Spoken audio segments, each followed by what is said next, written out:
আমন্ত্রণ RICL still জনতন্ত্র গণতন্ত্রে আপনাদের সঙ্গে আছি শেখ জায়েদ। আজকে ঐক্যমত্য কমিশনের বৈঠক ছিল, 29টি রাজনৈতিক দল এতে অংশগ্রহণ করেছে। অংশ নেয়নি, অর্থাৎ বৈঠক বয়কট করেছে জামায়াত ইসলামী এবং গণমাধ্যমের সঙ্গে আলাপে তারা যেটি বলেছে, লন্ডন বৈঠক যেটি হয়েছে সেই বৈঠকে যে যৌথ ঘোষণাপত্র এটির মাধ্যমে সরকার পক্ষপাতদুষ্ট আচরণ করছে, এর প্রতিবাদে তারা আজকের এই বৈঠকে অংশ নেয়নি। বৈঠক থেকে যে প্রসঙ্গগুলো এসেছে, বৈঠক পর যে ব্রিফিং, যে 70 অনুচ্ছেদে বিদ্যমান বিধান পরিবর্তন করে জাতীয় সংসদের সদস্যগণ কেবলমাত্র অর্থ বিল ও আস্থা ভোট প্রদানের ক্ষেত্রে নিজ দলের প্রতি অনুগত থাকবেন এবং অন্য বিষয়গুলোতে তারা স্বাধীনভাবে ভোট দিতে পারবেন। আর আগামীকালের আলোচনায় জামায়াত অংশ নেবে। চলমান রাজনৈতিক পরিস্থিতি নিয়েই আজকে মূলত কথা বলতে চাই। আমাদের তিনজন অতিথি আমাদের সঙ্গে যুক্ত হয়েছেন, এর মধ্যে স্টুডিওতে আছেন, সর্বডানে আছেন মোহাম্মদ নিজামুদ্দিন, যুগ্ম সদস্য সচিব এনসিপি, আপনাকে স্বাগত জানাই। মাঝখানে আছেন ব্যারিস্টার আসাদুজ্জামান ফুয়াদ, সাধারণ সম্পাদক এবি পার্টি, আপনাকেও স্বাগত জানাই। আর ঠিক আমার ডান পাশে আছেন ব্যারিস্টার সৈয়দ এহসানুল হুদা, চেয়ারম্যান বাংলাদেশ জাতীয় দল, আপনাকেও স্বাগত জানাই। আজকে ঐক্যমত্য কমিশনের বৈঠকে এখানে তিনজনের থেকে দুইজনে উপস্থিত ছিলেন। আজকের বৈঠকে কি হয়েছে শুরুতেই জানতে চাই ব্যারিস্টার সৈয়দ এহসানুল হুদা আপনার কাছ থেকে। কি হয়েছে বলতে একটু আপনি যদি আর একটু বক্তব্য যে উপস্থাপন করেছেন বিএনপি এবং অন্য রাজনৈতিক দলগুলো, আমরা শুরুর প্রথম যে এই ধরনের বৈঠকটা হলো এই ফরেন সার্ভিস একাডেমিতে, সেইখানে আমরা অনেকটা বিতর্কের মতো দেখেছি, কিন্তু আজকের পরিবেশটা কেমন ছিল? পরিবেশ এটা আমার আজকে প্রথম গিয়েছি আমি, এর আগের দুটোতে আমি যাইনি, এটা ইচ্ছাকৃতভাবেই যাইনি। এখানে আমাদের 4টি বিষয়ের উপর আলোচ্য সূচি ছিল। সেটা হলো 70 অনুচ্ছেদ, সংসদীয় স্থায়ী কমিটি, নারী প্রতিনিধিত্ব এবং প্রধান বিচারপতি নিয়োগ। শুরুতেই যেটা নিয়ে আমরা কথা বলেছি সেটা হলো যে 70 অনুচ্ছেদ, সেখানে সবার যেটা ঐক্যমতের জায়গাটা ছিল অর্থ বিল এবং আস্থা ভোট ব্যতীত, এর বাইরেও মতামত ছিল এবং সেখানে ছিল যে আপনার নারী আসন, সংবিধান সংশোধনী এবং জাতীয় নিরাপত্তা ইস্যুতে যুদ্ধ অবস্থায় সেই 4টি দলের ছিল। এই 4 ব্যতীত অন্য যে কোনো বিষয় তারা দলের বিপক্ষে যে ভোট দান করতে পারবেন। সর্বশেষ যেটা আমাদের এক প্রকার বলতে পারেন ঐক্যমত হয়েছে যে এখানে নোট অফ ডিসেন্ট থাকবে এবং সেখানে বলা থাকবে যারা অর্থ বিল এবং আস্থা ভোটের কথা বলেছেন এর বাইরে, যেমন আমি যদি বলে থাকি যে আমরা যেটা বলেছি সংবিধান সংশোধনী এবং জাতীয় নিরাপত্তা যেটা যুদ্ধ অবস্থায়, সেটা আমরা আমাদের ইলেকশন ইস্তাহারে নির্বাচনী ম্যানিফেস্টোতে আমরা আনতে পারবো এবং সেখান থেকে যদি আমরা ক্ষমতায় যাই তাহলে সেটাও আমরা ইমপ্লিমেন্ট করতে পারবো সংসদে। এই বিষয়টি নিয়ে আলোচনা হয়েছে আমাদের। সংসদীয় স্থায়ী কমিটির ব্যাপারে কথা হয়েছে, সেটা আমার মনে হয় এটা মোটামুটিভাবে একটা জায়গায় এসছি আমরা। বিরোধী দল থেকে 4টি সংসদীয় স্থায়ী কমিটি স্পেসিফিকলি বলা হয়েছে যেটা তাদেরকে দিয়ে দেওয়া হবে: public accounts committee, privilege committee, estimation committee এবং পাবলিক আন্ডারটেকিং কমিটি। এর বাইরে যে কথাটা এসছে সেটা হলো যে আনুপাতিক হারে আপনার লেটস সে আমাদের এখন কিন্তু সংসদীয় কমিটি আছে 50টি, সেই 50টির মধ্যে 4টি অলরেডি দিয়ে দেওয়া হয়েছে। এর বাইরে যেটা থাকবে সেটা সংসদের আনুপাতিক হারে বিরোধী দল যে কয়টি আসন পাবে সেই আসনের ভিত্তিতে তাদেরকে আরো অন্যান্য কমিটির সভাপতির পদগুলো দেওয়া হবে। এই বিষয়ে একটা ঐক্যমত। আপনাদের মতামত কি ছিল? আমরা এটাতে ঐক্যমত হয়েছে, আমরা একমত হয়েছি, সেটা দেওয়া যেতে পারে। নারী প্রতিনিধিত্বের ব্যাপারে আলোচনা হয়েছে, 100 আসনের ব্যাপারে সবাই একমত হয়েছে। এখন যেটা আছে 300+50 সংরক্ষিত, সেখানে 100-র কথা বলা হয়েছে, কিন্তু সেই প্রক্রিয়াটা নিয়ে দ্বিমত রয়ে গেছে। সরাসরি নির্বাচন হবে না ঘূর্ণায়মান পদ্ধতিতে হবে, which is very confusing. Literally সহসভাপতি সাহেব এটাকে উনি বিভ্রান্তিকর মনে করেন, বাট আবার নির্বাচন কমিশনের যিনি আছেন তিনি ঘূর্ণায়মান পদ্ধতিটাকে এখানে এনেছেন, which is basically it's gonna take 20 years এইটাকে একটা জায়গায় নিয়ে যেতে। আপনার 30 সাল থেকে শুরু হবে, এটা তো এখন থেকে শুরু হচ্ছে না। তো সেখানে অনেকের যে ব্যাপারটা ছিল যে আনুপাতিক হারে যে 50টা এখন যেভাবে হয় সংরক্ষিত, সেই একইভাবে 100 করা হোক, সেটা বলা হয়েছে। কেউ কেউ বলেছে কোনো 10 to 15% মনোনয়ন দিতে হবে প্রত্যেকটি দল থেকে, 10 বা 15 বা 5 সেই বিষয়টি এসছে। সো এইখানে আমাদের মধ্যে বেশ কিছু দ্বিমত থাকাতে এইটা মুলতবি করা হয়েছে। আগামী সপ্তাহে হয়তো আমাদের আবার যে আলোচনা হবে সেখান থেকে আমরা সেটার বিষয়ে একটা সিদ্ধান্তে আসতে পারবো। এরপরে ছিল দ্বিকক্ষ বিশিষ্ট পার্লামেন্ট। সকলেই মোটামুটি না, আমি সকলেই মোটামুটি হয়নি, বিকজ এখানে যেটা হয়েছে প্রত্যেকটি দল তাদের স্প্রেডশিটে তাদের মতামত পাঠিয়েছিল। এখন এইখানে আমরা যখন বড় পরিসরে সবাই একসাথে আলোচনা করছিলাম, এটার কারণটা ওনারা যেটা ব্যাখ্যা করেছেন আমার কাছে ভালো লেগেছে, যে সবার মতামত শুনে আমি হয়তো বা কনভিন্স হতেও পারি কিছুটা, যে আমরা যেই জায়গা থেকে ছিলাম সেখান থেকে সরেও আসতে পারি, এবং জাতীয় স্বার্থে কিছু ছাড় দেওয়ার যে মানসিকতা সেটাও আমরা যেন বা ইমপ্লিমেন্ট করি সেইখানে। তো সেই জায়গা থেকে দ্বিকক্ষ বিশিষ্ট পার্লামেন্টের কথা বলা হয়েছিল, এবং বেশ কয়েকটি বাম দল যারা শুরু থেকে তাদের জায়গা থেকে তারা বিরোধিতা করেছিল, ওনারা ওই কথাটাই মানতে রাজি না যে সকলে ঐক্যমত হয়েছি যে দ্বিকক্ষ বিশিষ্ট পার্লামেন্ট। সো যখন আপনার দ্বিকক্ষ বিশিষ্ট পার্লামেন্টের ব্যাপারে একটু দূরত্ব, মানে একটা দ্বিমত তৈরি হয়েছে, সেখানে উচ্চকক্ষের নামের ব্যাপারে কিছু দ্বিমত ছিল, এবং উচ্চকক্ষের যে 100 জন থাকবেন সেই নির্বাচন প্রক্রিয়াটা কিভাবে হবে সেইটা, এবং সেইখানেও কিন্তু নারীর কথা বলা হয়েছে 33%। আমরা তো সংরক্ষিত নারী আসনেই সমাধান করতে পারিনি, তো উচ্চকক্ষের নারী আসনের সমাধান তো তাহলে হচ্ছে না। এই বিষয়টিও মুলতবি রাখা হয়েছে আলোচনার অপেক্ষায় আছে। জি, সর্বশেষ যেটা ছিল বিচারপতি নিয়োগ, সেইখানে আমরা দেখেছি যে 2 জন, এখন ফুয়াদ ভাই হয়তো আর একটু ভালো করে বলবেন, যে একটা অর্ডিন্যান্স হয়েছে জাজেস অ্যাপয়েন্টমেন্ট বা অর্ডিন্যান্স 2025, সেইখানে 7 সদস্য বিশিষ্ট একটা কাউন্সিল করে দেওয়া হয়েছে প্রধান বিচারপতির সমন্বয়ে। বিগত দিনে যে পলিটিসাইজড হয়েছে সেই জায়গা থেকে ধাপে ধাপে উত্তরণের জন্য একটা প্রক্রিয়া করা হয়েছে, এবং সংবিধানের 48(3) এবং 95(1)-এ ক্লিয়ারলি স্টেটেড আছে যে কিভাবে আপনার প্রধান বিচারপতি নিয়োগ দিতে পারবেন। রাষ্ট্রপতি কিন্তু ওনার একক সিদ্ধান্তে, সেখানে প্রধানমন্ত্রীর অনুমোদনের প্রয়োজন নেই, প্রধান বিচারপতি নিয়োগ দিতে পারবেন। এই জায়গাটাতে কথা এখানে যেটা এসছে, আমাদের যে আজকের আলোচনা ছিল সেখানে বলাই হয়েছিল, আপনি যদি দেখেন যে জ্যেষ্ঠ 2 জনের মধ্যে থেকে নিয়োগ বা 3 জনের মধ্যে থেকে নিয়োগ, এই ব্যাপারে কিছু আপত্তি থাকার ফলেও আমরা সকলেই রাজি হয়েছিলাম 2 জনের মধ্যে থেকে নিয়োগের ব্যাপারে। বিএনপি এখন পর্যন্ত এই আলোচনা আজকে যারা ছিলেন সর্ববৃহৎ দল, তারা প্রথম দিকে হয়তো বা 3 জন ব্যাপারে ছিলেন, সেখান থেকে তারা 2 জনে নেমে এসেছেন। আবার আসবো আপনার কাছে। বেশির ফুয়াদ আপনার কাছে আসতে চাই। জামায়াত এই পরিবর্তিত প্রেক্ষাপটে এই মুহূর্তে গুরুত্বপূর্ণ রাজনৈতিক দল, আজকের আলোচনায় তারা অংশগ্রহণ করেনি, তাদের আলোচনায় অংশ না নেওয়াটার কোনো প্রভাব ছিল কিনা, এবং কেন অংশগ্রহণ করেনি রাজনৈতিক অঙ্গনে, তিনি আসলে কি ধরনের কথা হচ্ছে আপনি ভালো বলতে পারবেন। না, আমরা তো ওখানে সিটের যে বিন্যাস দেখলাম আজকে বসবার জায়গায়, ওখানে তো জামাত নেতাদের নাম লেখা দেখলাম, আমার পাশে একজন জামাত নেতার নাম লেখা ছিল, এবং সম্ভবত ইসলামী আন্দোলন বাংলাদেশের একজন নেতা আতাউর রহমান ভাই, উনি ওনার বক্তব্যে এটা ব্রেজও করেছেন যে জামাতের কোনো রিপ্রেজেন্টেশন দেখলাম না। তো প্যানেল থেকে, ঐক্যমত কমিশন থেকে কনফার্ম করা হয়েছে যে ওনাদেরকে ইনভাইট করা হয়েছে, দাওয়াত দেওয়া হয়েছে। আবার মানে দিবসের শেষের ব্রিফিংয়ে দেখলাম যে প্রধান উপদেষ্টার প্রেস সেক্রেটারি উনি বলেছেন যে উনি আশা করছেন আগামীকালকে অংশগ্রহণ করবে আর কি। তো এতটুকু পর্যন্ত হচ্ছে ফ্যাকচুয়াল ব্যাপার যেটা আজকে ঘটেছে আর কি।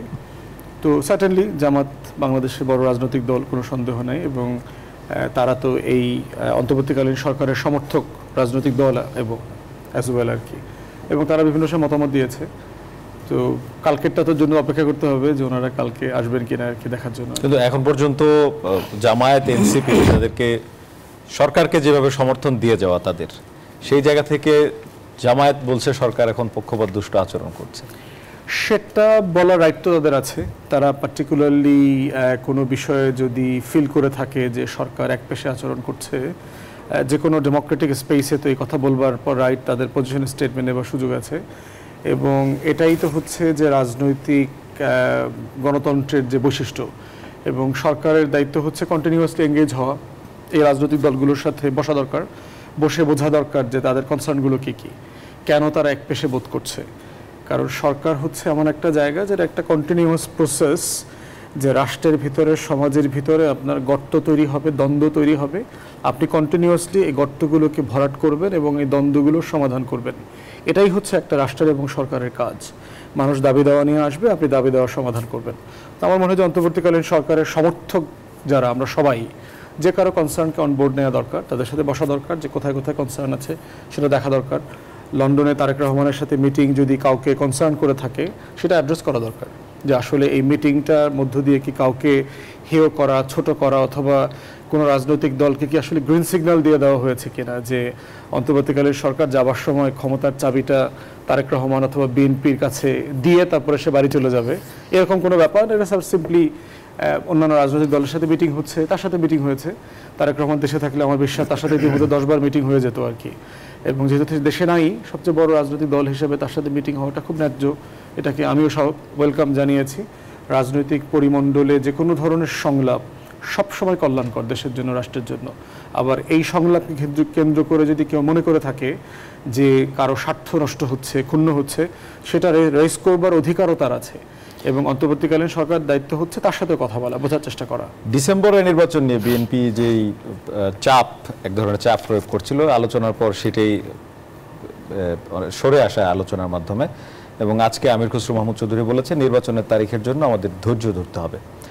পরবর্তীতে সন্ধ্যায় স্থায়ী কমিটির বৈঠক হলো। বৈঠকে বলা হয়েছে সরকারের উপর বিশ্বাস রেখে চলবে বিএনপি, স্থায়ী কমিটির সভায় আলোচনা। কিন্তু এইগুলোর মধ্যেও আমরা যেটা দেখছি, নগর ভবন এখনো উত্তেজনাপূর্ণ আছে এবং সেখানে ইশরাক হোসেন তিনি স্থানীয় সরকার উপদেষ্টার বিষয়ে বলেছেন যে তিনি আইন ভঙ্গ করেছেন। আবার শপথ ছাড়া মেয়র পদের কাজ করা বা মেয়র পদের পদবি নিয়ে সেখানে একটা অনুষ্ঠানে অংশগ্রহণ করাও আইন বহির্ভূত বলা হচ্ছে। আপনি কি বলবেন? ব্যক্তিগতভাবে আমি ইশরাককে অনেক পছন্দ করি, রাজপথের সহযোদ্ধা ছিলাম আমরা একসাথে। আমি ইভেন বিভিন্ন মিটিংয়ে যখন আপনার প্রশাসক হিসাবে বিএনপি, জামাত, অপোজিশন থেকে যারা নির্বাচিত হয়েছে তাদেরকে কিন্তু আমি রিইনস্টেট করবার জন্য দাবিও তুলেছি বিভিন্ন জায়গাতে। কারণ আপনি জানেন যে বাংলাদেশের ইতিহাসে আমরা একটা আনপ্রেসিডেন্টেড টাইমে বাস করছি, যেখানে ইউনিয়ন পরিষদ থেকে শুরু করে কেন্দ্র পর্যন্ত আমার কোনো নির্বাচিত প্রতিনিধি নাই। এটা যুদ্ধের সময় হয়নি। 71 সালেও আমার প্রত্যেক অঞ্চলে নির্বাচিত পঞ্চায়েত কমিটি ছিল, চেয়ারম্যান ছিল, মেম্বার ছিল, যাদেরকে দিয়েই তো মেনলি পাকিস্তান সরকার তখন রাজাকার কমিটি বানিয়েছে আর কি। তো সেই জায়গাতে আপনার এখন এমন একটা সময়তে আছি যে আপনি সাডেনলি এসে সব প্রশাসন ভেঙে দেওয়া হয়েছে ইউনিয়ন পরিষদ ছাড়া, যারা আবার আওয়ামী লীগের মার্কায় নির্বাচিত। আবার উপজেলা, পৌরসভাতে, সিটি কর্পোরেশনে যারা নির্বাচিত হয়েছে তারা কিন্তু স্বতন্ত্র নির্বাচিত হয়েছে। তো এই যে অ্যাব্রাপ্টলি এটা ভেঙে দিল, এটা রিপ্লেস কিভাবে হবে, এটা সেবা কিভাবে বিঘ্নিত হচ্ছে, এটা রিঅ্যাসেসমেন্ট, কোনো পাইলটিং ছিল না। তো এটা না করে যেটা করা হয়েছে, আমরা সারা দেশ সফর করে দেখছি মানুষের সেবা প্রচণ্ড রকম বিঘ্নিত হয়েছে। আমার লোকাল অ্যাডমিনিস্ট্রেশন অ্যাবসলিউটলি কলাপস করেছে। টিএনও অথবা ডিসি অথবা ওখানকার সিনিয়র অফিসারদেরকে দিয়ে যে প্রশাসকের দায়িত্ব দেওয়া হয়েছে, এটা আসলে কোনো ফাংশনাল না। কারণ আপনি কাজে আসছে না, কোনো কাজে আসছে না। ফাইল সাইন করা ছাড়া টোটাল একটা সিন্ডিকেট বলয় তৈরি হয়েছে, যারা শুধু প্রশাসকের কাছ থেকে সাইন করে নিয়ে আসে, নিজেরাই ফাংশনাল করছে ওই জায়গাগুলোকে। তো সেখানে কিন্তু আমরা বারবার বলেছি ইদার নির্বাচন দিয়ে দেন, প্রত্যেকটা ইউনিটে নির্বাচন করে করে নির্বাচিত প্রতিনিধি নিয়ে আসেন, অথবা এই কাউন্সিলর, বিশেষ করে পার্টিকুলারলি আপনার সিটি কর্পোরেশন, পৌরসভা, যেগুলো আপনার মার্কা ছাড়া, মানে দলীয় প্রতীক ছাড়া নির্বাচন হয়েছে, সেখানে আমরা হিসাব করে দেখেছি যে প্রায় 5700 নির্বাচিত কাউন্সিলরের ভিতরে 2200 হচ্ছে বিএনপি জামাতের বিদ্রোহী প্রার্থী অথবা স্বতন্ত্র। তো এই মানুষগুলোকে তো অ্যাটলিস্ট একটা ভেটিং পলিসি করে তাদেরকে রিইনস্টেট করে দেওয়া দরকার, দিলে অ্যাটলিস্ট পার্শিয়ালি সার্ভিসটা রিইনস্টেটেড হবে। এবং ওই জায়গাতে কিন্তু দেখবেন যে মির্জা ফখরুল ইসলাম আলমগীর, বিএনপির মহাসচিবও কিন্তু এলজিআইডি উপদেষ্টাকে, আসিফ মাহমুদকে কিন্তু চিঠি দিয়ে বলেছে যে 19 জন মেয়র, পৌরসভার মেয়র যারা বিএনপির বিদ্রোহী প্রার্থী ছিল, তাদেরকে দায়িত্ব ফেরায় দেওয়ার জন্য রিকোয়েস্ট করেছে। এবং ওটাকে আমিও সাপোর্ট করেছি। এই আন্দোলনটাও কিন্তু আমি বেশ কয়েকবার আমি এইসব দাবি দেওয়া নিয়ে রাস্তায় ছিলাম। তো সেই জায়গাতে ইশরাককে প্রশাসক হিসেবে দায়িত্ব দেওয়ার জন্য কিন্তু আমিও বলেছি। তারপরে হচ্ছে দেখেন, এই যে ব্যাকডোর থেকে মেয়র হওয়া, চিটাগাংয়ে মামলা করে শাহাদাত সাহেব হলেন, বরিশালে মামলা করা হইলো, চরমনায়ের নায়েবে আমির ওখানে মামলা করেন, ওইটা আবার দিল না। দিল না। তাহলে এই যে ইনকনসিস্টেন্সিগুলো চলছে, এটা কিন্তু জটিলতা বাড়াচ্ছে। এবং একটা রং প্রেসিডেন্স ডেভেলপ করছে। এখন চিন্তা করে দেখেন যে ইশরাকের মেয়াদ তো পার হয়ে চলে গেছে, এখন ওই মেয়াদে কেউ না কেউ তো অবৈধভাবে ওই অফিসটাতে দখলে ছিল, কেউ না কেউ তো বেতন তুলেছে, কেউ না কেউ তো ওই বছরগুলোতে টেন্ডার সিগনেচার করেছে, শত শত হাজার হাজার কোটি টাকা তো দক্ষিণের নামে খরচ হয়েছে, কেউ না কেউ তো করেছেন। ওই মেয়াদটাকে আপনি ফিরায় নিয়ে আসতে পারবেন কিনা? আপনি 20 থেকে 25-এর মেয়াদটাকে ফিরায় দিতে পারবেন কিনা? পারবেন না। তো যদি না পারেন, দায়িত্ব দিবে সংকটগুলো কোথায় হচ্ছে? 2008-এর নির্বাচন নিয়ে যদি আমরা জানি, প্রণব মুখার্জির বই যারা পড়েছি, যে একটা ইলেকশন ইঞ্জিনিয়ারিং করেছে আওয়ামী লীগ, দিল্লি, আমাদের arm forces, civil military bureaucracy মিলে বিএনপিকে 100 সিটে হারায় আওয়ামী লীগকে ক্ষমতা নিয়ে আসছে। তাহলে কি আমরা এখন একটা মামলা করব? মামলা করে বলে দিই যে 2008-এর নির্বাচনে বিএনপিকে ক্ষমতা দিয়ে দেওয়ার জন্য? 2018-তে নিশ্চিত বিএনপি ক্ষমতায় জিততো, যদি নির্বাচনটা হইতো তারা ক্ষমতায় চলে আসতো 18 রাতের নির্বাচনে। তাহলে কি আমরা 2018 নির্বাচনকে চ্যালেঞ্জ করব? চ্যালেঞ্জ করে এখন বলে দেবো যে বিএনপিকে ক্ষমতা দিয়ে দেন, এবং তাহলে যেটা করছে আর নির্বাচন করবার প্রয়োজন আসে না। এখন এই যে রং প্রেসিডেন্সগুলো ডেভেলপ করছে, যে আপনি একটা ফ্রডুলেন্ট ইলেকশনকে ব্যাকডোর দিয়ে জাস্টিফাই করছেন, এই জাস্টিফিকেশন করবার প্র্যাকটিসটা একটা ভুল জায়গাতে আমাদেরকে নিয়ে যাবে। সময় ক্ষেপণে জটিলতা বাড়ছে না? না, সময় তো নাই, মানে আপনার তো মেয়াদটা নাই। বরিশাল এবং চিটাগাংয়ের পার্থক্য হচ্ছে 23-এর নির্বাচন ছিল, না 22-এর নির্বাচন ছিল, ওটার তো এখনো মেয়াদ আছে, 27 পর্যন্ত অথবা 28 পর্যন্ত মেয়াদ আছে, কিন্তু 20-এর 19-এর নির্বাচনের তো মেয়াদও নাই। মানে আপনি এই রিইনস্টেশনটা করবেন কিভাবে? প্র্যাকটিক্যালি পসিবল না। অতএব যেটা হচ্ছে যে আমি বোধ করি যে উপদেষ্টারা বিবেচনা করতে পারেন, আপনি প্রশাসক নিয়োগ দেন, প্রশাসক হিসাবে আপনি ইশরাককে নিয়োগ দেন যদি মনে করেন যে সেটা আপনাদের পলিসির মধ্যে পড়ে, অথবা বরিশালে চরমনায়ের নায়েবে আমিরকে নিয়োগ দেন, কোনো না কোনো ফর্মে এটা অ্যাড্রেস করেন। কিন্তু এই মামলা করে পিছন থেকে এসে মেয়র হওয়া মেয়াদের পরে, এইটা কোনোভাবে একটা রাইট ফ্রুটফুল ডিসিশন না। এটা ধন্যবাদ আপনাকে। জনাব নিজামউদ্দিন, যুগ্ম সদস্য সচিব, আপনি এনসিপির আছেন। আজকে সারাদিন এনসিপির একটি বিষয় আলোচনায় ছিল, আপনাদের নেতা সারোয়ার তুষারের একটি বিষয়। এই বিষয়ে আপনারা সিদ্ধান্ত নিয়েছেন। মানুষের বড় আশা আপনাদের উপরে, ওই জুলাই গণঅভ্যুত্থানের পর একটা রাজনৈতিক দল হয়েছে, সেই জায়গা থেকে আজকের এই আপনাদের নেতৃবৃন্দের বিরুদ্ধে যে ধরনের অভিযোগ আসে, যেমন আজকে একটা নৈতিক স্খলনের অভিযোগ, এর আগে বেশ কয়েকজনের বিরুদ্ধে দুর্নীতি অভিযোগ এসেছে, এগুলো আসলে আপনারা কিভাবে মোকাবেলা করছেন বা এগোবেন কিভাবে, আর এই অভিযোগ নিয়ে কি বলবেন? এগুলো আসলে নতুন কিছু নয়। 5ই আগস্টের অভ্যুত্থান পরবর্তী সময়ে যারাই বিপ্লবের ফেস ছিল, কিংবা নতুন করে যারা নেতৃত্বে এসেছে এবং যারা নেতৃত্বের সামনে থেকে জনগণের সাথে মিশে গণমুখী নেতা হয়ে ওঠার সুযোগ হয়ে উঠেছে, তাদের চরিত্র হননের জন্য বিভিন্ন দিক থেকে, বিভিন্ন মাধ্যম থেকে প্রচার প্রপাগান্ডা ছড়ানো হয়েছে। তা আমি এটাকে গণহারে এটাকে মিথ্যা বা প্রচার প্রপাগান্ডা বলবো না। সারোয়ার তুষারকে কেন্দ্র করে আজকে যে প্রচার প্রপাগান্ডা চলেছে, অলরেডি আমাদের দল থেকে একটা অফিসিয়াল একটা শোকজ নোটিশ দেওয়া হয়েছে এবং তার কাছ থেকে ব্যাখ্যা চাওয়া হয়েছে। সেই ব্যাখ্যা পর্যন্ত আমরা অপেক্ষা করি, তার কাছ থেকে কি ব্যাখ্যা বিশ্লেষণ আসে সে পর্যন্ত আমরা অপেক্ষা করি, তারপরে আমাদের অফিসিয়াল রিয়াকশান দেখা যাবে এটা তদন্ত সাপেক্ষে এটার বাস্তবতা কতটুকু এবং এটা অদসত্য কিনা, কিংবা তাকে কেন্দ্র করে যেহেতু সে এখন এনসিপির একজন প্রভাবশালী নেতা, টিভি টকশোগুলোতে, সভা, সেমিনার, বিবৃতিতে তার সুস্পষ্ট বিবৃতি যাচ্ছে এবং সে আমাদের সংস্কার যে কমিটি আছে সেটারও একজন মুখপাত্র বলা চলে। সুতরাং তাকে কেন্দ্র করে কোনো প্রচার প্রপাগান্ডা চলতে পারে, এটা একেবারে উড়িয়ে দেওয়া যায় না। তো তাকে কেন্দ্র করে যেহেতু একটা অভিযোগ এসেছে এবং একটা সোশ্যাল মিডিয়াতে একটা অডিও রেকর্ড ভেসে বেড়াচ্ছে, তো সেটাকে কেন্দ্র করে তার কাছে ব্যাখ্যা চাওয়া হয়েছে। সেই ব্যাখ্যাটা আসুক, আমাদের শৃঙ্খলা কমিটির কাছে সেটা দিতে বলা হয়েছে। শৃঙ্খলা কমিটি সেটাকে তদন্ত করবে, তদন্ত সাপেক্ষে আমাদের দলীয় শৃঙ্খলা কমিটি আমাদের দলীয় সর্বোচ্চ নেতৃবৃন্দের কাছে সেটা দিবে, তারা দলীয়ভাবে সিদ্ধান্ত গ্রহণ করবে। আমি আছি সংস্কার বিষয়, আজকে যেটা আজকের বিষয়বস্তু ছিল। দেখেন, আমাদের জুলাই ঘোষণাপত্রে যে সংস্কারের বিষয়বস্তু আসবে সেটাকে বাস্তবায়ন করার জন্য স্প্রেডশিটের 6টা পদ্ধতির ব্যাপারে আপনার স্প্রেডশিটে দেওয়া হয়েছে। সেখানে আপনার নির্বাচনের আগে অধ্যাদেশের মাধ্যমে সংস্কার বাস্তবায়নের একটা প্রসেসের কথা বলা হয়েছে, কিংবা নির্বাচনের আগে গণভোটের কথা বলা হয়েছে, কিংবা নির্বাচনকালীন সময় গণভোটের কথা বলা হয়েছে, গণপরিষদ নির্বাচনের কথা বলা হয়েছে, কিংবা গণপরিষদ নির্বাচন কিংবা আইনসভা নির্বাচনের মাধ্যমে বলা হয়েছে, কিংবা নির্বাচিত সরকার হওয়ার পরে নির্বাচনে আইনসভার প্রথম কার্য দিবসে সেগুলা সেই সংস্কারগুলো অনুমোদনের জন্য বলা হয়েছে। এখানে দেখেন যখন আমাদের প্রধান উপদেষ্টা ঈদের আগে তিনি জাতির উদ্দেশ্যে ভাষণ দিয়েছিলেন, সেখানে তিনি গত 9 মাসের যেই উন্নয়নের ফিরিস্তি তিনি জাতির উদ্দেশ্যে দিয়েছিলেন, সেখানে অনেকগুলো পয়েন্ট আউট তিনি করেছেন। সেখানে নির্বাচনের একটা রোড ম্যাপও দিয়েছেন।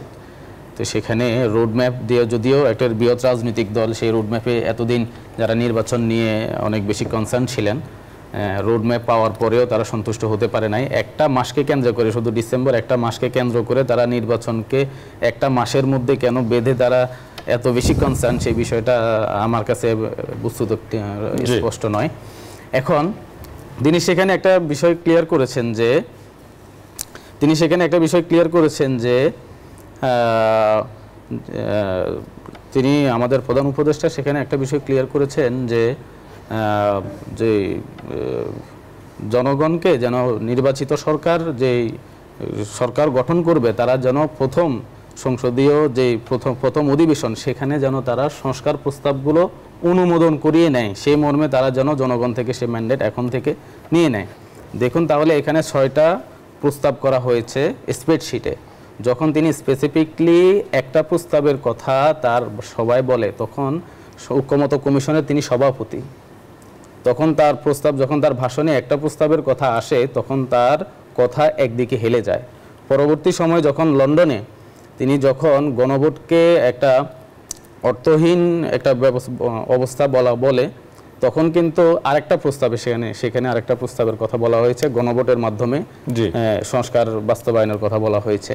গণভোটকে তিনি অর্থহীন বলে যখন একটা বিবৃতি বলেছেন, তখন এই কথা বলার মাধ্যমে যখন ঐক্যমত্য কমিশনের সভাপতি যিনি এবং যিনি অন্তর্বর্তী সরকারের প্রধান উপদেষ্টা, তখন স্বভাবতই যখন রাজনৈতিক দলগুলোর মাধ্যমে একটা কমিশনে একটা আলাপ আলোচনা হয়ে একটা ঐক্যমত্য পৌঁছিয়ে যে সংস্কার আলাপগুলো বাস্তবায়ন হওয়ার কথা, তখন যিনি লন্ডনে বসে একটা স্পেসিফিক রাজনৈতিক দলের কনসার্ন মুখপাত্রের সাথে কথা বলে যখন একটা কথা বলেন, তখন যখন একটা স্পেসিফিক সংস্কার বাস্তবায়নের পথে কথাবার্তা বলা হয়, তখন তার আলাপটা একদিকে হেলে যায়। সম্ভবত সেটাকে নিয়েই একটা ধোঁয়াশা এবং একটা অস্পষ্টতা সৃষ্টি হয়। এটা নিয়ে আপনারা কথা বলবেন? এটা নিয়ে অলরেডি আমাদের অফিসিয়াল বিবৃতি দেওয়া হয়েছে এবং আজকেও অফিসিয়াল বিবৃতি আমাদের যুগ্ম আহ্বায়ক আমাদের আরিফুল ইসলাম আদিব দিয়েছেন এবং আমাদের সরওয়ার তুষারও একাধিক বিবৃতিতে বলেছেন যে প্রধান উপদেষ্টাকে তার এই কথাগুলো তাকে উদ্র করতে হবে। আমরা এটা নিয়ে আরো কথা বলবো, একটা বিরতির সময় হয়েছে। দর্শক, একটা বিরতি নিচ্ছি, ফিরছি একটু পর, সাথেই থাকুন।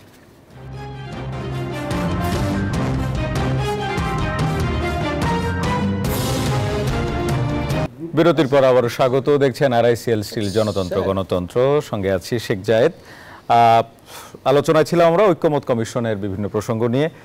আবারও মোহাম্মদ নিজামুদ্দিন, আপনাকে দিয়ে এবার শুরু করতে চাই। শেষ করেছিলাম আপনাকে দিয়ে, আপনি যে আলোচনায় ছিলেন যে সংস্কার হবে কি হবে না সেটি নিয়ে একটা সন্দিহান, কারণ প্রধান উপদেষ্টা বক্তব্য এবং সরকারের দৃষ্টিভঙ্গি নিয়ে আপনি কিছু সন্দিহান বা পক্ষপাতিত্বের মতো কথা বলছিলেন। জি, আসলে সন্দিহানের অনেকগুলো কারণ আছে।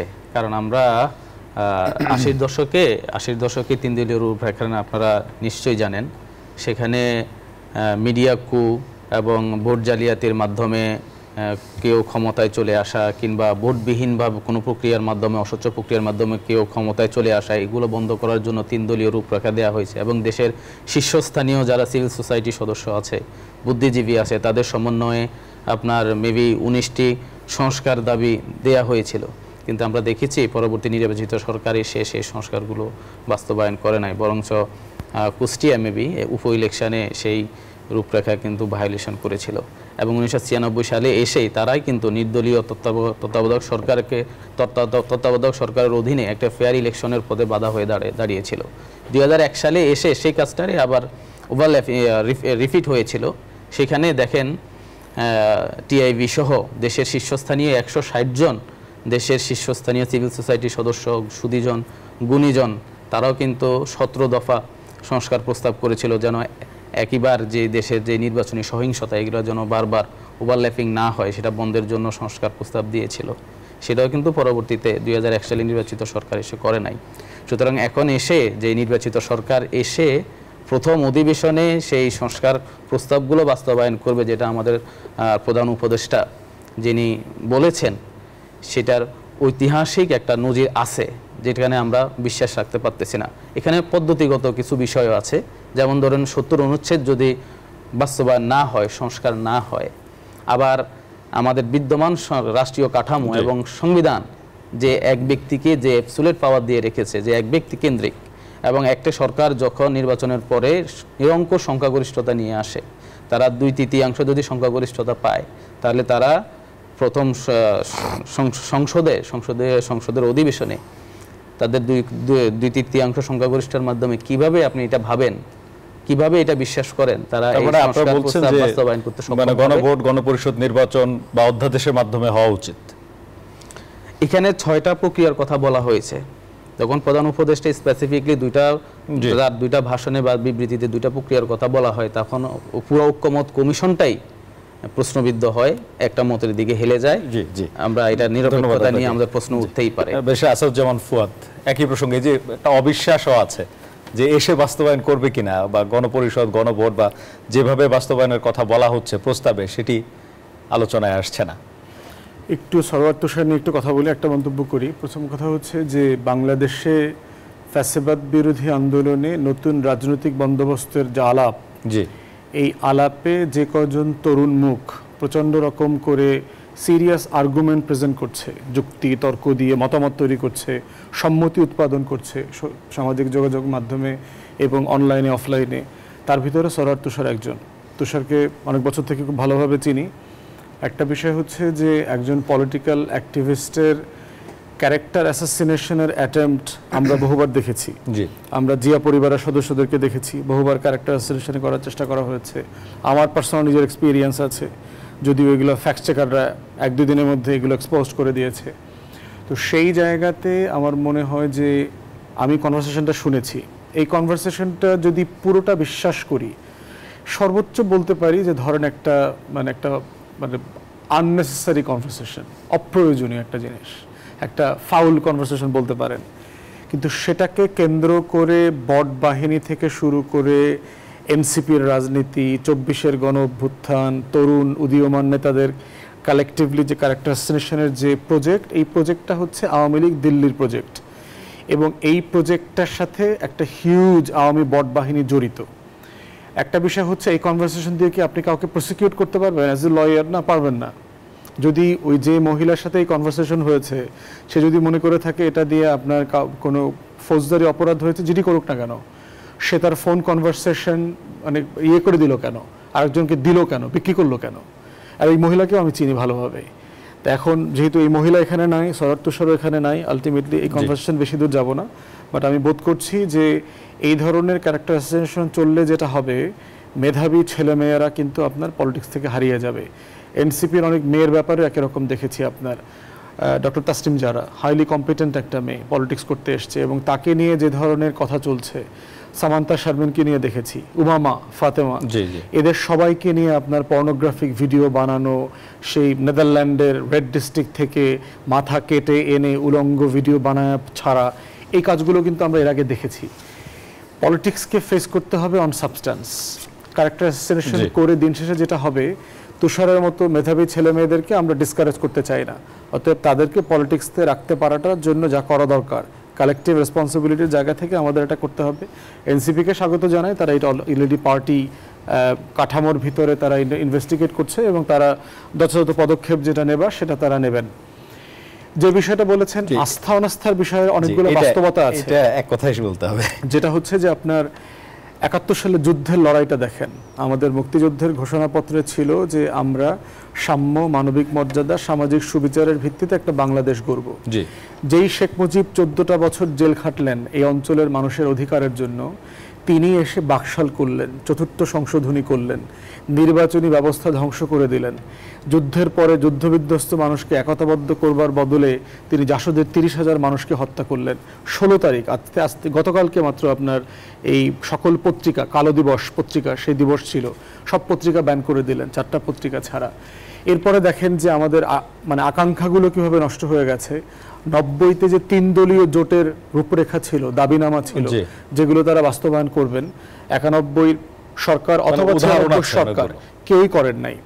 111-এর সময় দেখেন ডক্টর আকবর আলী খানকে দিয়ে কিন্তু অনেকগুলো সংস্কারের কাঠামো প্রস্তাব করা হয়েছিল, শতাধিক প্রস্তাব দিয়েছিলেন, কথা ছিল যারা ক্ষমতায় আসবে তারা এটা করবেন। আওয়ামী লীগ তো করেন নাই, বরং 111-এর সরকার যে 21-22টা প্রকল্প সংস্কার করেছিলেন সেটাকেও তারা আগের জায়গাতে ফিরিয়ে নিয়ে গেছেন। অতএব এই আস্থাহীনতা আমাদের রাজনৈতিক কাঠামোর উপরে, দলগুলোর উপরে, নেতাদের উপরে রয়ে গেছে। আমরা যারা রাজনৈতিক কর্মী, মানুষ আমাদেরকে সবচেয়ে খারাপ মানুষ মনে করে, আমাদেরকে চোর বাটপার মনে করে, বদমাইশ টাইপ মনে করে। আমরা ওয়াদা দিয়ে খেলাফ করব এটাই তারা সত্য মনে করে। অতএব এই আশঙ্কাটা জনগণের মধ্যে এটা আছে, এটা অস্বীকার করা যাবে না। এহসানুল হুদা, এই আশঙ্কা কি থেকেই যাবে না? এটা মানে মিথ্যা প্রমাণ করা যাবে এবার 24-এর গণঅভ্যুত্থানের পরে যে সরকার আসছে? ধন্যবাদ। সময় তো আমাকে দিচ্ছেনই না। এনিওয়ে, জাস্ট দুটো কথা বলতেই হবে। ওনারা আসলে হয়তো ভুলে যাচ্ছেন বা অনেক কিছু ফলো করেন না। 30টা দলের মধ্যে প্রধান উপদেষ্টার সাথে বৈঠকে 26 জন বক্তব্য দিয়েছিল, 23 জন বলেছিলেন ডিসেম্বরে নির্বাচন দিতে। আবারও একই কথা বললেন যে একটি দলের কাছেই সরকার, একজনই বলেছে ডিসেম্বরের ব্যাপারে নির্বাচন। আই ডোন্ট নো এটা কোথা থেকে পাচ্ছেন। তারপরে যেটা বললেন প্রোপাগান্ডা হচ্ছে অনেক, ইয়েস হয় এটা। ফুয়াদ ভাই বললেন সারওয়ার তুষার মেধাবী, আমিও বলছি সে মেধাবী। Should be give him a licence to kill? তো ওনারা যদি অতটুকুই স্বচ্ছতার জায়গায় থাকেন, এনসিপি আমাদের আশার জায়গায় থাকেন, তাহলে আমি মনে করি যে আজকে তাকে শোকজ করা হয়েছে, তার উত্তরটাও আমরা দেখতে চাই, তাই না? এটা কি আওয়ামী আমলের মতো বলবো it's super edited? I don't think so. এর বাইরে আবার আমাদের ফুয়াদ ভাই একটা জিনিস বললেন, একটু কনফিউজিং আমার কাছে। উনি চরমনায় পীর, শাহাদাত সাহেব এবং ইশরাকের ব্যাপারটা আনলেন। আমি ইশরাকের ব্যাপারটা বাদ দিয়ে দিচ্ছি। আইনটা কি আছে যে এতদিনের মধ্যে মামলাটা করতে হবে? সেইটার প্রেক্ষিতে আদালত রায় দিয়েছে।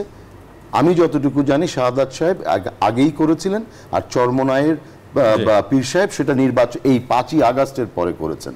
সো উনি ওই আইনটার মধ্যেই পড়েননি দেখি। রায়টা তো আদালত দিয়েছে, নাকি বিএনপি নিজেরা বলে দিল, তাই না? সো এইটাতে তো মানুষ বিভ্রান্ত হয়ে যাবেন। উনি একজন আইনজীবী, ওনাকেও সেটা যখন আপনি প্রেজেন্ট করবেন, বলবেন কিছু সঠিকটাই বলাটা উচিত আমি মনে করি। আর এই আস্থার জায়গা যেটা বললেন, আস্থা তো রাখতেই হবে। কার উপর আপনি আস্থা রাখবেন না? যদি তাদের পক্ষে যায় তখন সব কিছু ঠিক আছে, তাই না?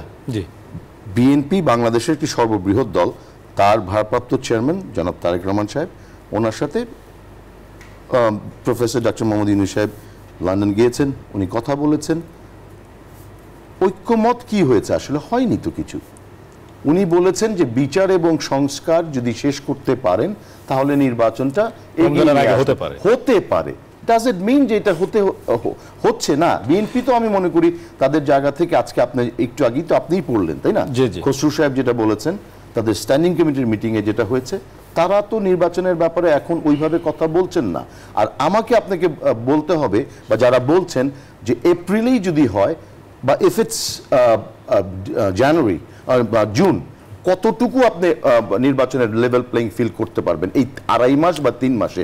যেটা 14 মাস 16 মাসে করতে পারলেন না, আপনি কি জাদুটা থাকবে তখন যে এর মধ্যে আপনি করে ফেলতে পারবেন সবকিছু, তাই না? সেটাও সম্ভব না। এবং প্রধান উপদেষ্টা কখন উনি বলেছেন যে প্রথম কার্য দিবসেই সকল সংস্কারের যেগুলো ঐক্যমত হবে সেটা আপনার সংসদে রাটিফাই করতে হবে?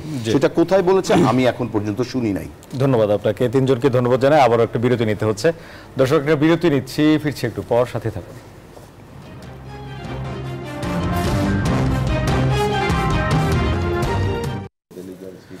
বিরতির পর আবার স্বাগত। দেখছেন RICL স্টিল, জনতন্ত্র গণতন্ত্র। শেষ বিরতির আগে কথা বলছিলাম সৈয়দ এহসানুল হুদা, আপনার কথা অনেকটা তাড়াহুড়ো করেই শেষ করে দিয়েছিলাম। সংস্কারের আস্থার বিষয়ে কথা বলছিলেন। জি,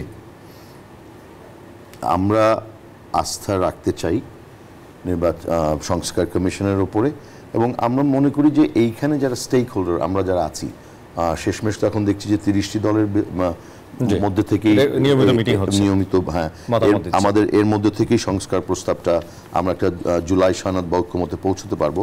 আমরা আশা করি সবাই কিছুটা ছাড়ের মানসিকতা নিয়ে বাংলাদেশটাকে সামনের দিকে এগিয়ে নিয়ে যাওয়ার জন্য, কি নতুন বাংলাদেশ যেটা বৈষম্যহীন এবং সেখানে মানুষের অধিকারগুলো প্রতিষ্ঠার জন্য নট ইভেন মানে শুনেন এটা একদিনে হবে না। বিএনপি এখন একটা বড় দল, এই কাদা ছুড়াছুড়ি বা এ ভালো ও ভালো না সেই জিনিসগুলো না করে আমরা যদি ঐক্যমতের ভিত্তিতে আমাদের এই সংস্কার যে প্রস্তাব এসছে যেগুলো বাস্তবায়নযোগ্য সেটাতে আমার মনে হয় ছাড় দিয়ে হলেও আমাদেরকে একটা জায়গায় আসতে হবে, তাহলে বাংলাদেশ কাঙ্ক্ষিত একটা জায়গায় যেতে পারে। ফুয়াদ, আপনার কাছে সবার শেষে আসতে চাই।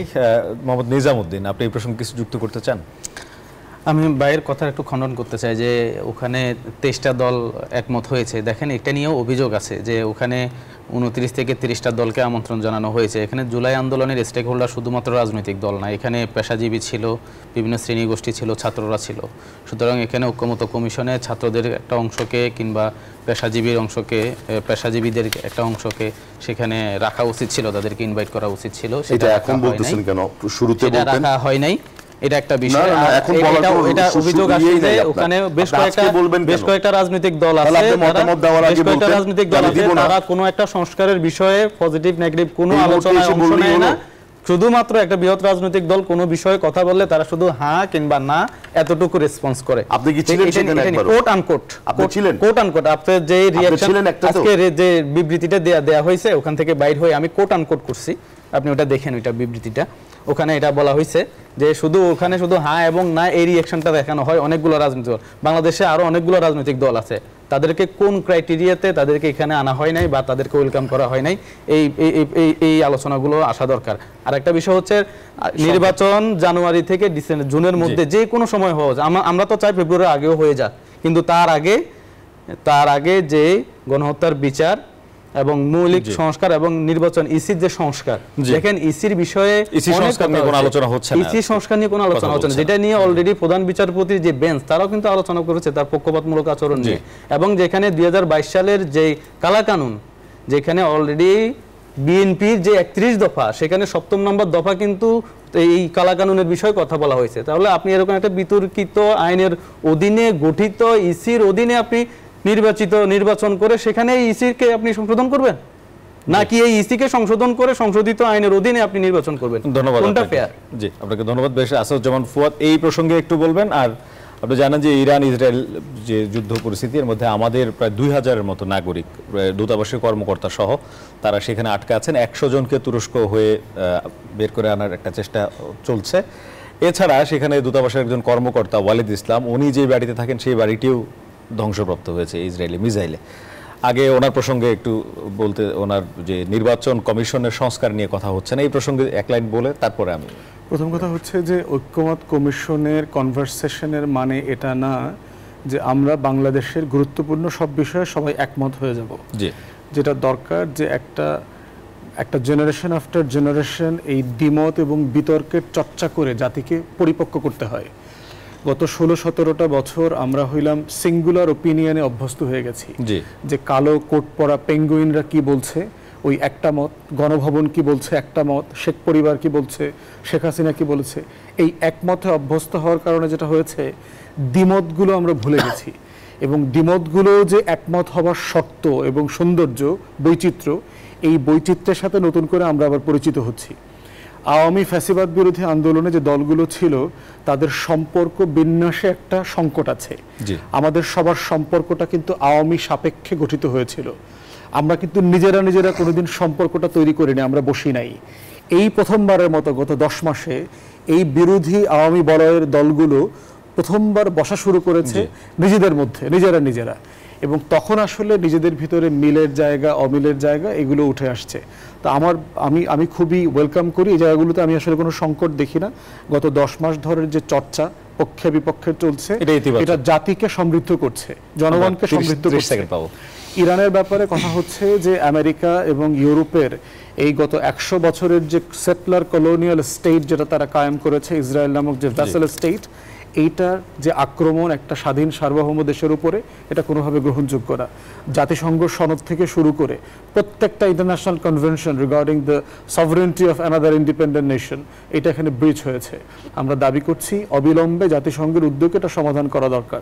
বাংলাদেশের যে 2000 লোক ওখানে আছেন নাগরিকরা, তাদেরকে দেখভাল করবার জন্য ডিপ্লোম্যাটিক যতগুলো চ্যানেল আছে, কাতার এবং টার্কি পার্টিকুলারলি, তাদের এই চ্যানেলগুলোকে ব্যবহার করা দরকার।